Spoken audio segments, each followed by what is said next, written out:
ഇൽമിൻ്റെ അഹ്ലുകാർക്ക് ബുദ്ധി ഉണർന്ന് പ്രവർത്തിക്കാൻ 6 തവണ ഒരു ദിവസം പല്ല് തേക്കണമെന്ന് ഞാൻ പറഞ്ഞു. സാധാരണ ഒരു മനുഷ്യൻ 2 നേരം എന്തായാലും തേക്കണം.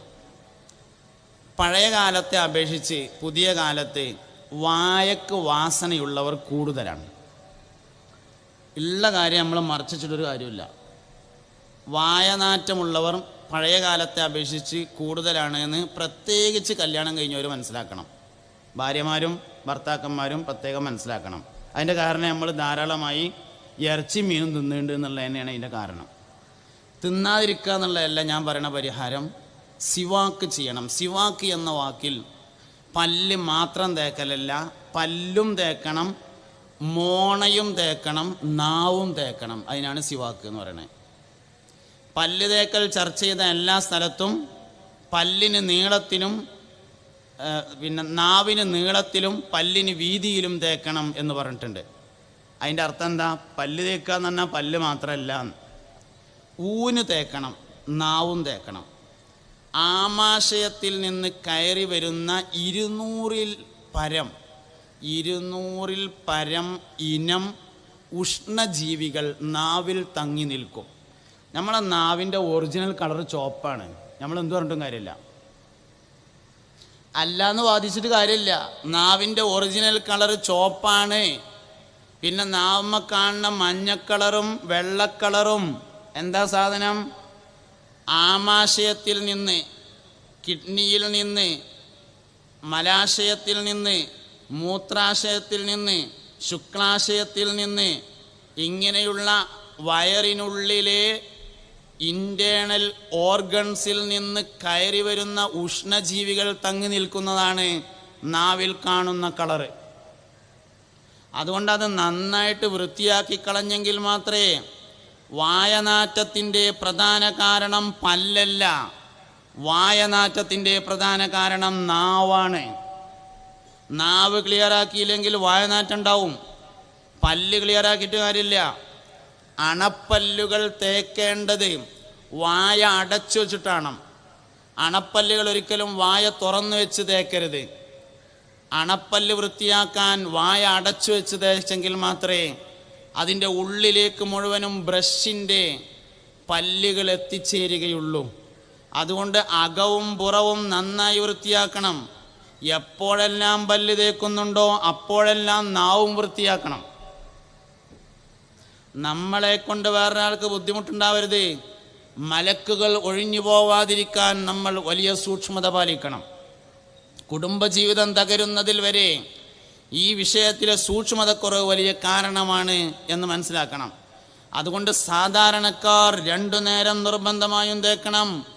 മുത്തഅല്ലിമീങ്ങൾ 6 തവണ തേക്കണം. 5 നിസ്കാരത്തിൻ്റെ കൂടെയും രാത്രി ഉറങ്ങുന്ന സമയത്തും. ചെയ്യാൻ തയ്യാറുണ്ടെങ്കിൽ ബുദ്ധി നന്നായിട്ട് ഉണർന്ന് പ്രവർത്തിക്കും. പറയുന്ന കാര്യം വേഗത്തിൽ മനസ്സിലാകും. മനസ്സിലാകുന്നത് ഉൾക്കൊള്ളാൻ വേണ്ടി പറ്റും. ജീവിതത്തിൽ വലിയ മാറ്റം ഉണ്ടാവും. അതുപോലെ ശ്രദ്ധിക്കേണ്ട വേറൊരു കാര്യമാണ്, രാത്രി ഉറങ്ങുമ്പോൾ എല്ലാവരും ശ്രദ്ധിക്കേണ്ട, മുത്തഅല്ലിമീങ്ങൾ പ്രത്യേകം ശ്രദ്ധിക്കേണ്ട ഒരു കാര്യമാണ്. രാത്രി ഉറങ്ങുമ്പോൾ നിർബന്ധമായും ശരീരത്തിൻ്റെ വെളുത്ത ഭാഗങ്ങൾ സോപ്പിട്ട് കഴുകി വൃത്തിയാക്കണം. മുഖം, കയ്യിൻ്റെ ഉൾഭാഗം, കാലിൻ്റെ ഉൾഭാഗം, വെളുത്ത ഭാഗം. അയിക്കൂടെ കയ്യൊന്ന് ലേശം അങ്ങോട്ട് നീട്ടിക്കഴുകി തല ഒന്ന് തടയും ചെയ്താൽ ഒതുവായി. അത്രയേ ഉള്ളൂ സംഗതി. ഉദാക്ക. പക്ഷെ 3 കാര്യം ശ്രദ്ധിക്കുക. ഒന്ന്, മുഖം ഒന്ന് സോപ്പിട്ട് കഴുകുക, കയ്യും കാലും സോപ്പിട്ട് കഴുകുക. കൈ കഴുകണത് മുട്ട് വരെ കഴുകുക, നീയത്ത് മറക്കാതിരിക്കുക, തലമ്മൊന്ന് തോണ്ടുക. സംഗതി ഒതുവായി. ഇത് വളരെ പ്രധാനമാണ്. എന്നിട്ട് എന്ത് ചെയ്യണം? വിരിപ്പ് നന്നായി വിരിക്കണം. ഒരു കാരണവശാലും വൃത്തിയില്ലാത്ത വിരിപ്പിൽ കിടന്നുറങ്ങരുത്. ഉറക്കം എന്നത് ചെറിയ മരണമാണ്. ഉറക്കം എന്നത് ചെറിയ മരണമാണ്. ഒരാൾ എങ്ങനെയാണോ ഉറങ്ങുന്നത് അങ്ങനെ മരിക്കും. അതുകൊണ്ട് നല്ല വൃത്തിയുള്ള സ്ഥലത്ത് വിരിപ്പ് മനോഹരമായി വിരിച്ചതിന് ശേഷം മടക്കില്ലാതെ വിരിക്കണം. വിരിപ്പിൽ വരുന്ന മടക്കുകളാണ് രാവിലെ എഴുന്നേൽക്കുമ്പോൾ ശരീരവേദനയുടെ കാരണം. അതുകൊണ്ട് വിരിപ്പ് നന്നായിട്ട് വിരിക്കണം. നേരത്തെ വിരിച്ചു വച്ചിരുന്നതാണെങ്കിൽ എടുത്ത് 3 പ്രാവശ്യം കൊടയണം, അതിനുശേഷം വിരിക്കണം. ശരീരവേദന മാറാൻ നിങ്ങൾ ഇന്ന് തന്നെ ഞാൻ ഈ പറഞ്ഞൊന്ന് പരിശോധിച്ച് നോക്കുകയാണ്. ഈ പ്രായമായ ആൾക്കാർക്കും പറ്റും.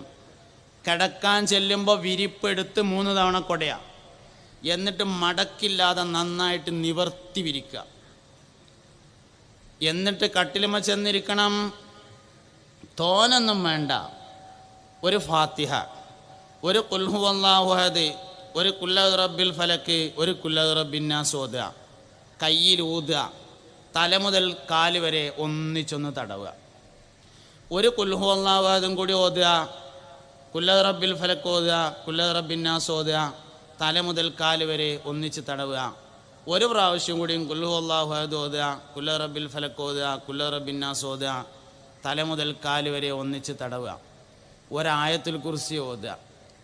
ബിസ്മിക റബ്ബി വദഅതു ജംബി എന്ന ദിക്ർ അറിയണോർ അത് ചെല്ലുക, അല്ലാത്തൊരു ബിസ്മില്ലാഹിർ റഹ്മാനിർ റഹീം ചെല്ലുക. വലത് ഭാഗത്തേക്ക് ചെരിഞ്ഞു കിടക്കുക. ലാ ഇലാഹ ഇല്ലല്ലാഹ് എന്ന് ചൊല്ലിയിട്ട് സുഖമായി ഉറങ്ങുക. എന്താ എത്ര ഉറങ്ങിയിട്ട് നമുക്ക് പൂതിരാത്തത്? ഉറക്കത്തിൻ്റെ നിയമം പാലിക്കാത്തതുകൊണ്ടാണ്. നിയമം പാലിക്കാതെ ഏത് കാര്യം ചെയ്താലും മനസ്സിന് റാഹത്തിട്ടൂല. വണ്ടി ഇങ്ങനെ പോകേണ്ടതിന് പകരം പോലീസരൊക്കെ നോക്കുന്നുണ്ടോ നോക്കിയിട്ട് അങ്ങനെ പോയാൽ എന്തായാലും മനസ്സിന് റാഹത്തുണ്ടാവില്ല.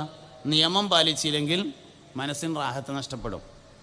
അതുകൊണ്ട് നിർബന്ധമായും ഉറങ്ങുമ്പോൾ ഈ കാര്യം സൂക്ഷിച്ചാൽ, രാവിലെ എഴുന്നേറ്റ ഉടനെ വിരിപ്പ് മടക്കുക. പഴയമാതിരി വിരിപ്പ് പഴയതുപോലെ വിരിക്കുക. പുതപ്പ് മടക്കിയിട്ട് തലയുടെ മേലെങ്ങനെ ഉഷാറായിട്ട് വെച്ചാൽ ആ ഹോസ്റ്റലിലേക്ക് ആര് കയറി വന്നാലും ആരാ ഇവിടുത്തെ മാനേജറും ചോദിക്കും.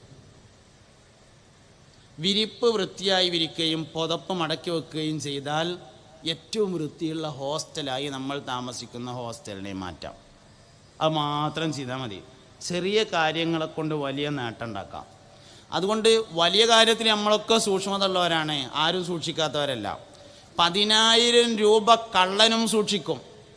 10 പൈസ സൂക്ഷിക്കാൻ ഏറ്റവും വലിയ മുത്തഖിയായിരിക്കണമെന്നാണ്. ചെറിയ കാര്യങ്ങളിൽ വലിയ സൂക്ഷ്മതയുള്ളവരായി ജീവിക്കാൻ നമുക്ക് കഴിയുക എന്നത് പ്രധാനപ്പെട്ട ഒരു കാര്യമാണ്. പഠിക്കണം, നല്ലോണം പഠിക്കണം, നന്നായി പഠിക്കണം. ഉള്ളതനുസരിച്ച് അമൽ ചെയ്താൽ കൂടുതലായി അവനിലേക്ക് വന്നുകൊണ്ടിരിക്കും. വിവരം 2 തരത്തിലുണ്ട് എന്നാണ്. ഒന്ന് അധ്വാനിച്ചുണ്ടാക്കുന്ന വിവരം, അതിന് കസ്ബിയായ ഇൽമ് എന്നാണ് പറയുക.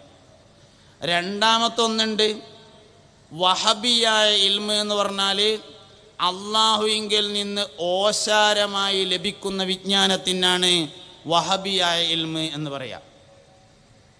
കസ്ബിയായ ഇൽമ് എന്ന് പറഞ്ഞാൽ അതിൻ്റെ പിന്നിലൊരു അധ്വാനമുണ്ട്. ഇപ്പോൾ പല സ്ഥലത്തുനിന്നും നിങ്ങളെല്ലാവരും വന്നു, നിങ്ങളിവിടെ ഇങ്ങനെ ഇരിക്കുന്നു, സയ്യിദന്മാർ ആലിമീങ്ങൾ പ്രസംഗിക്കുന്നു, കേൾക്കുന്നു, നമ്മൾ മനസ്സിലാക്കുന്നു. അതിൻ്റെ പിന്നിലൊരു അധ്വാനമുണ്ട്. ഇതിനാണ് കസ്ബിയായ ഇൽമ് എന്ന് പറയുന്നത്. വഹബിയായ ഇൽമ് എന്ന് പറഞ്ഞാൽ അതിൻ്റെ പിന്നിൽ അധ്വാനമില്ലാതെ ലഭിക്കുന്നു. കസ്ബിയായ ഇൽമിൽ തെറ്റുപറ്റും, വഹബിയായ ഇൽമ് തെറ്റൂല. കസ്ബിയായ ഇൽമിൽ തെറ്റുപറ്റും, അധ്വാനിച്ചുണ്ടാക്കുന്ന വിവരം തെറ്റും. എന്താ കാരണം? പഠിപ്പിക്കുന്നവന് തെറ്റിയാൽ പഠിക്കുന്നവന് തെറ്റും. പഠിപ്പിക്കുന്ന ആൾക്ക് തെറ്റി, എന്നാൽ പഠിച്ചവൻ എന്തായാലും തെറ്റും, ഉറപ്പാണ്. വഹബിയായ ഇൽമ് തെറ്റൂല. എന്തുകൊണ്ട്? അതിൽ പഠിപ്പിക്കുന്ന ആളുണ്ടാവില്ല എന്നുള്ളത് കൊണ്ടാണ് തെറ്റാത്തതിൻ്റെ കാരണം. വഹബിയായ ഇൽമാർക്കാ കിട്ടുക? ഉള്ള ഇൽമ കൊണ്ട് അമൽ ചെയ്യുമ്പോൾ വന്നു ചേരുന്ന വിവരങ്ങൾക്കാണ് വഹബിയായ വിജ്ഞാനമെന്ന് പറയുന്നത്. ഉള്ള ഇൽമ കൊണ്ട് അമൽ ചെയ്യാൻ തയ്യാറാവണം. നാഫിയായ ഇൽമ്, ലാറായ ഇൽമ് എന്ന് പറഞ്ഞിട്ട് ഇൽമ് 2 എണ്ണമില്ല, ആളാണ് 2 എണ്ണം. നാഫിയായ ഇൽമാണ് ചിലത് എന്ന് പറയും, ചിലത് ലാറായ ഇൽമാണ് എന്ന് പറയും. അങ്ങനെ 2 എണ്ണമില്ല. നാഫിയായ മനുഷ്യനും ലാറായ മനുഷ്യനാണ്. ഉപദ്രവകാരിയായ മനുഷ്യൻ ഏത് പഠിച്ചാലും കുഴപ്പം തന്നെയാണ്. ഉപദ്രവകാരിയായ മനുഷ്യൻ ഖുർആൻ പഠിച്ചു അല്ലെങ്കിൽ ഖുർആൻ പരിഭാഷ പഠിച്ചു, എന്നാലും കുഴപ്പം തന്നെ ഉണ്ടാവുക.